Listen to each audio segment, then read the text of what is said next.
Hello बच्चों। तो बच्चों आज के लेक्चर में हम लोग गॉस लॉ पढ़ने जा रहे हैं, गॉसेस लॉ।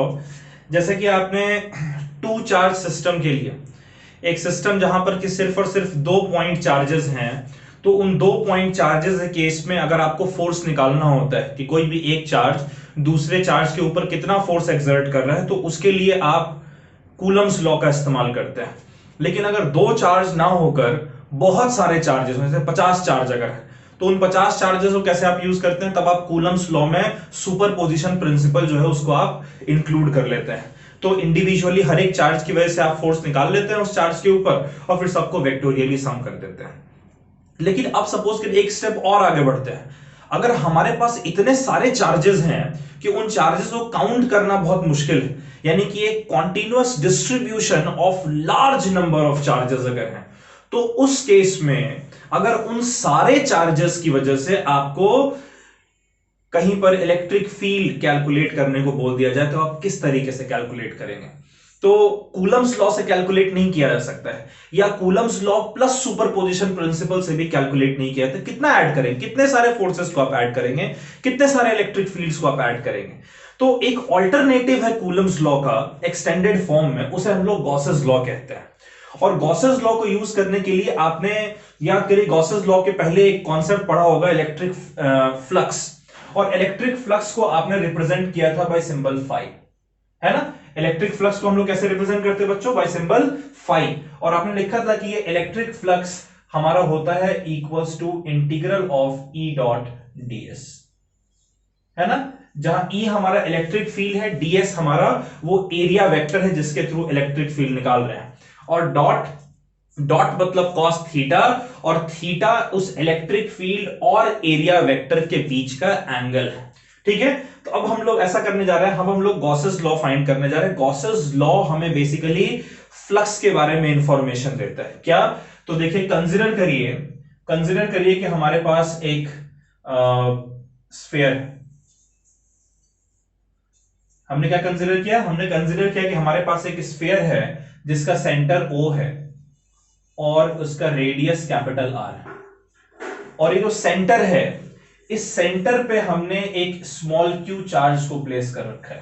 ठीक है, स्मॉल q कोई एक चार्ज है। सिंप्लिसिटी के लिए हम अज्यूम कर ले रहे हैं कि स्मॉल q हमारा पॉजिटिव यानी ग्रेटर देन 0 है। ठीक है, अब फ्लक्स हमने क्या देखा था? फ्लक्स का मतलब क्या होता है कि किसी भी एक क्रॉस सेक्शन के थ्रू कितने number of electric field lines per unit area उसके थ्रू पास कर रहे हैं। तो हम जानना चाहते हैं कि अगर हमारे पास एक स्फीयर है कैपिटल R रेडियस का, और उसके सेंटर पे अगर हम एक स्मॉल q चार्ज को लाकर प्लेस कर देते हैं, तब इस स्मॉल q चार्ज की वजह से इस स्फीयर के थ्रू जो इलेक्ट्रिक फ्लक्स है वो हमारा क्या होना चाहिए? ठीक है बच्चों, तो सपोज करिए कि हमने इस सरफेस के ऊपर, अगर आपको पूरे सरफेस के थ्रू इलेक्ट्रिक फ्लक्स कैलकुलेट करना है, तो उसका आइडिया क्या है? आइडिया यह है कि पहले हम लोग एक छोटा सा क्रॉस सेक्शन कंसीडर करेंगे यहां पर। ठीक है, ये एक छोटा सा क्रॉस सेक्शन हमने कंसीडर किया है। इस क्रॉस सेक्शन का हम क्या करेंगे कि सेंटर से ज्वाइन कर देंगे इसको।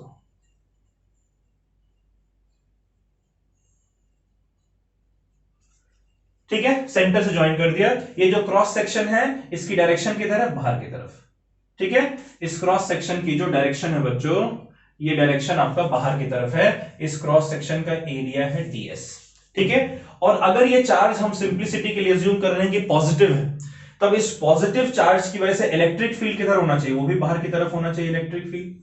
ठीक है, तो आइडिया ये है कि अगर आपको इस पूरे स्फीयर के थ्रू अगर आपको फ्लक्स पता करना है, तो उस केस में आप इस स्फीयर के एक छोटे से ds क्रॉस सेक्शन के थ्रू फ्लक्स पहले कैलकुलेट कर लेंगे, और उसके बाद फिर उस क्रॉस सेक्शन एरिया को आप इस पूरे स्फीयर के ऊपर इंटीग्रेट कर देंगे। कहने का मतलब कि हर एक छोटे छोटे ds इस सरफेस के ऊपर जितने भी ds सरफेस एरिया आपके बनेंगे, हर एक सरफेस एरिया के थ्रू इलेक्ट्रिक फ्लक्स कैलकुलेट करके सबको अगर हम ऐड कर देते हैं, क्योंकि फ्लक्स तो एक स्केलर क्वांटिटी, सिंपली ऐड कर सकते हैं, तो टोटल फ्लक्स निकल कर आ जाएगा। लेकिन चूंकि ds बहुत स्मॉल एरिया है और इस तरीके के बहुत सारे ds हमारे बनेंगे इस सरफेस के ऊपर, एज अ रिजल्ट ऐड करने की जगह ज्यादा प्रेफरेबल क्या रहेगा? इंटीग्रेट करना। तो पहले इस छोटे से ds सरफेस के थ्रू फ्लक्स निकाल लेते हैं और फिर उसे इस पूरे सरफेस एरिया पर इंटीग्रेट कर देंगे। ठीक है बच्चों, तो सबसे पहले तो आप देखिए फ्लक्स थ्रू ds। ठीक है, इस ds के थ्रू फ्लक्स हमारा क्या होना चाहिए, क्योंकि ये एरिया बहुत छोटा सा है इसलिए इसके थ्रू बहुत थोड़ा सा फ्लक्स हमें मिलेगा। इस फ्लक्स को हम लोग d फाई कहते हैं। ये फ्लक्स हमारा क्या होता है बच्चों, ये फ्लक्स हमारा होगा, इसके थ्रू इलेक्ट्रिक फील्ड है E, क्रॉस सेक्शन एरिया है ds multiplied by cos. Electric field और ds के बीच में एंगल क्या है, इलेक्ट्रिक फील्ड भी रेडियली आउटवर्ड है और ds भी रेडियली आउटवर्ड, तो इसलिए इनके बीच का जो एंगल है वो हमारा 0 डिग्री आ रहा है। तो इसीलिए जो फ्लक्स हमारा है d फाई वो हो जाएगा equals to E into ds। ठीक है बच्चों, ये कौन सा फ्लक्स हमारा निकल कर आया है, ये इस छोटे से क्रॉस सेक्शन एरिया के थ्रू फ्लक्स हमारा निकल कर आया है। अब अगर हमें टोटल फ्लक्स निकालना है इस पूरे स्फीयर के थ्रू,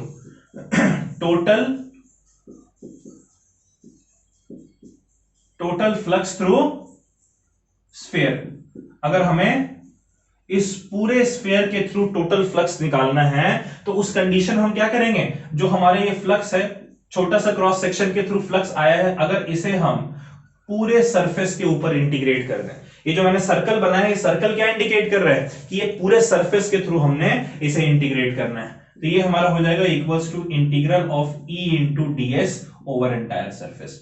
अब ये फ्लक्स को अगर आप इंटीग्रेट कर दो टोटल फ्लक्स आपका निकल कर आएगा और ये आपका हो गया equals to E into ds का इंटीग्रल। अब देखिए जो स्फीयर है, स्फीयर कैसा सरफेस होता है, स्फीयर एक ऐसा सरफेस होता है जिसके सेंटर से हर एक पॉइंट की दूरी सेम होगी, यानी कि हर एक पॉइंट पर इलेक्ट्रिक फील्ड का जो मैग्नीट्यूड है वो भी सेम होना चाहिए। भाई इलेक्ट्रिक फील्ड एक तो इस चार्ज के ऊपर डिपेंड कर रहा है, हर एक पॉइंट पर आप इसी चार्ज की वजह से इलेक्ट्रिक फील्ड देखेंगे, और डिस्टेंस के ऊपर डिपेंड करता है, डिस्टेंस सेम है, इसीलिए इलेक्ट्रिक फील्ड का मैग्नीट्यूड कांस्टेंट होगा, उसे हम लोग बाहर निकाल दे रहे हैं, E into integral of ds over the entire surface. और अब मुझे बताइए बच्चों कि इलेक्ट्रिक फील्ड का फॉर्मूला क्या होता है, 1/4 pi epsilon not into Q upon R square. यही होगा ना इस Q चार्ज की वजह से हर एक पॉइंट पर स्फीयर पर इलेक्ट्रिक फील्ड का मैग्नीट्यूड, और ds को इंटीग्रेट करेंगे यानी इसके पूरे सरफेस एरिया को इंटीग्रेट करेंगे तो क्या आएगा, टोटल सरफेस एरिया, और स्फीयर का टोटल सरफेस एरिया होता है 4 पाई R स्क्वायर होता है। तो 4 पाई से 4 पाई कट गया, R स्क्वायर से R स्क्वायर कट गया, टोटल फ्लक्स जो हमारा निकल कर आ रहा है, एक ऊपर Q है और नीचे हमारा एप्सिलॉन नॉट। ये गॉसेस लॉ के अकॉर्डिंग फ्लक्स का फॉर्मूला है, phi is equals to Q by epsilon not. जहां पर एक दो इंपॉर्टेंट पॉइंट्स हैं वो आप नोट कर लेंगे। Q जो हमारा है यहां पर, ये हमारा है, Q का मतलब है charges, sum of all charges, direct well करो, sum of all charges, sum of all charges present inside the surface.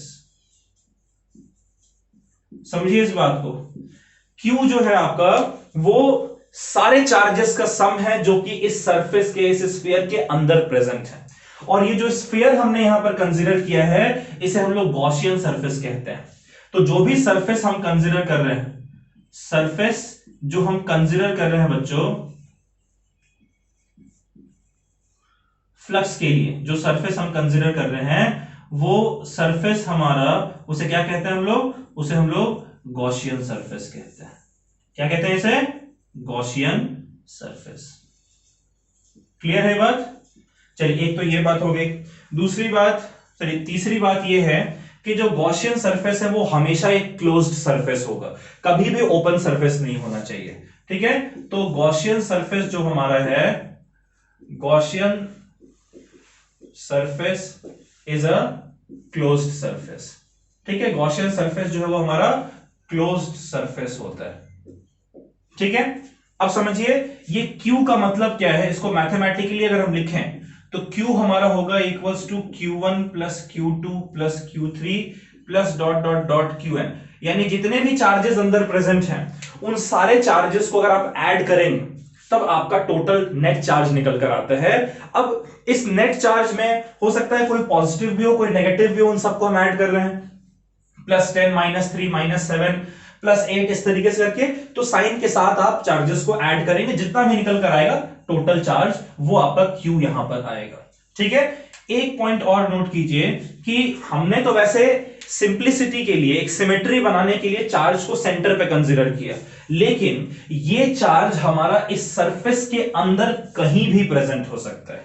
ठीक है, तो charge can be present anywhere, charge can be present anywhere inside Gaussian surface. Clear है बात? और एक आखिरी point लिख दे रहा हूं, कोई भी चार्ज जो बाहर प्रेजेंट है, charge present outside Gaussian surface, क्या करेंगे उस चार्ज का?